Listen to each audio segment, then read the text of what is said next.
हाय everybody. हमने leaf तक किया था मॉडिफिकेशंस एंड मॉर्फोलॉजी, राइट? तो आज से हम फ्लावर स्टार्ट करेंगे। Flower as you know is the main reproductive part of a plant, correct? तो फ्लावर में हम इन्फ्लोरेसेंस और floral families in detail discuss करते हैं।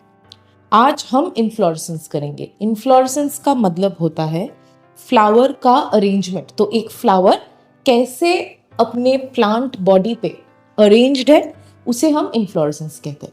तो यूजुअली फ्लावर्स जो है वो एक पेडंकल पे अटैच्ड होता है, ठीक है ना?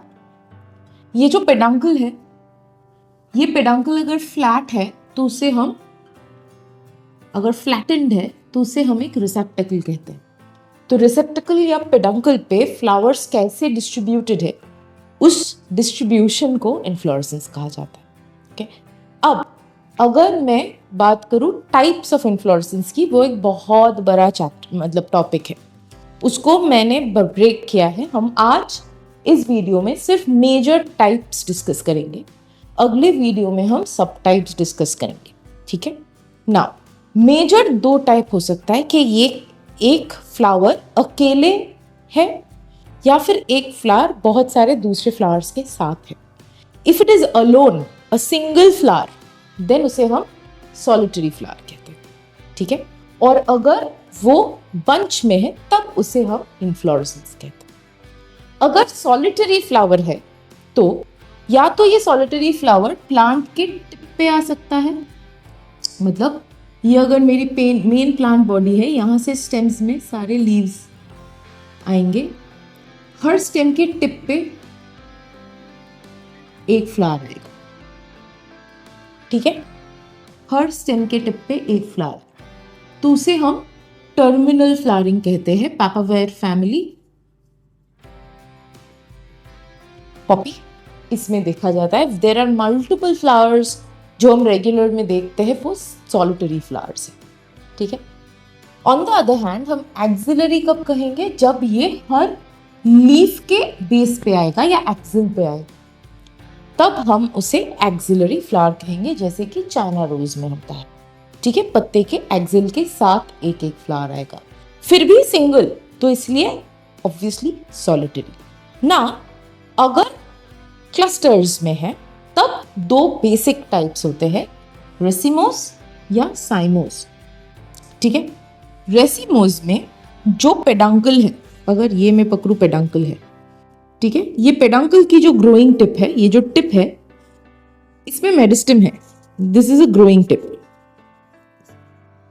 मतलब ये पेडंकल लंबा होता जाएगा। It has capability to grow up. तो as a result, let's say जब पेडंकल छोटा सा था तब यहाँ पे फ्लावर्स थे।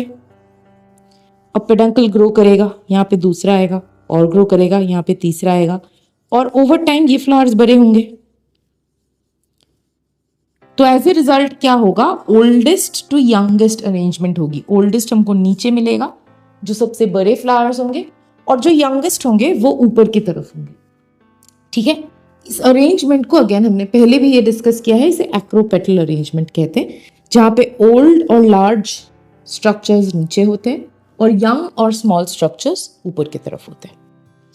अगर पेडंकल सप्रेस्ड है, उस केस में फ्लावर्स क्लस्टर्स में होंगे ऐसे, तब ये सेंट्रीपेटल अरेंजमेंट में होगा, मतलब सेंटर में अंदर छोटे फ्लावर्स, फिर धीरे धीरे फ्लावर का साइज बढ़ता जाएगा,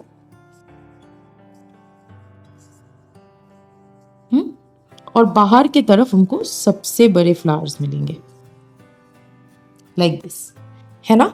not exactly a spiral arrangement always, but that is the basic idea कि अंदर की तरफ छोटे फ्लावर्स होंगे। ऐसा भी हो सकता है कि अंदर एक क्लस्टर ऑफ छोटे फ्लावर्स है, फिर एक cluster of medium size flowers है, फिर एक cluster of large size flowers है। जो भी हो, अंदर की तरफ सेंट्रली होगी हमारी छोटे flowers and peripherally big flowers, ठीक है? तो क्योंकि इंडेफिनिट ग्रोथ होता है, इसमें दो फर्दर सब टाइप से सिंपल, मतलब पेडंकल जो है वो सिंगल है और उसमें सिंगल फ्लावर्स आ रहे हैं, या फिर पेडंकल जो है वो ब्रांच्ड है और उसमें हर ब्रांच पे फ्लावर्स आ रहे हैं। तो इसके बेसिस पे ऑब्वियसली फर्दर और क्लासिफाई हम कर सकते हैं, जो हम आगे करेंगे, ठीक है। साइमोस इन्फ्लोरेसेंस में ये जो ग्रोइंग टिप है, यहां पे फ्लावर आता है, ठीक है। तो इसका मतलब सबसे पहला फ्लावर इधर आएगा, फिर नीचे फ्लावर्स आएंगे। तो सबसे बड़ा ऊपर और सबसे छोटा नीचे, उल्टा। Oldest, largest at the top, youngest, smallest at the base. Okay, so then this becomes a basy petal arrangement. Similarly, अगर मैं इसको ही कहूँ कि ये stunted में हो रहा है, तो यहाँ पे अंदर की तरफ हमको बड़े फ्लावर्स मिलेंगे और बाहर की तरफ छोटे फ्लावर्स मिलेंगे, मतलब सेंट्रीफ्यूगल अरेंजमेंट में मिलेगा। इससे ऑपोजिट, अंदर बिगर फ्लावर्स, बाहर स्मॉलर फ्लावर्स। ओके, यहाँ तक अगर बेसिक समझ में आ गया है, अगले वीडियो में मैं साइमोस और रेसिमोस को फर्दर क्लासिफाई करूंगी, उनके डायग्राम्स और एग्जाम्पल्स बताऊंगी। ये सेक्शन बहुत इंपॉर्टेंट है क्योंकि इसमें से नीट से बहुत क्वेश्चंस आते हैं। फ्लोरल फार्मूला आपके एनसीईआरटी में जितने हैं उससे ज़्यादा आपको फ्लोरल फैमिलीज नीट के लिए प्रिपेयर करनी होती है, वो सब हम वीडियोस पे करेंगे। So please stay connected, let me know if you have any doubts. Thank you.